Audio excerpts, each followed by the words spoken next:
When I was a young man, growing up in New York City, I refused to pledge allegiance to the flag. Of course, I was sent to the principal's office, and he asked me, "Why don't you want to pledge allegiance? Everybody does." I said, "Everybody once believed the earth was flat, but that doesn't make it so."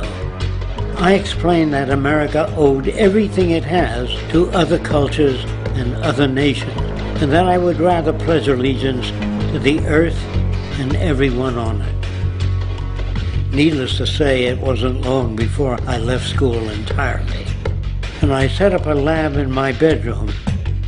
There I began to learn about science and nature. I realized then that the universe is governed by laws, and that the human being, along with society itself, was not exempt from these laws. Then came the crash of 1929, which began what we now call the Great Depression. I found it difficult to understand why millions were out of work, homeless, starving, while all the factories were sitting there. The resources were unchanged.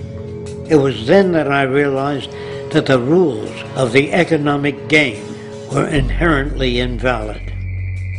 Shortly after came World War II, where various nations took turns systematically destroying each other. I later calculated that all the destruction and wasted resources spent on that war could have easily provided for every human need on the planet. Since that time, I have watched humanity set the stage for its own extinction. I have watched as the precious finite resources are perpetually wasted and destroyed in the name of profit and free markets. I have watched the social values of society be reduced into a base artificiality of materialism and mindless consumption.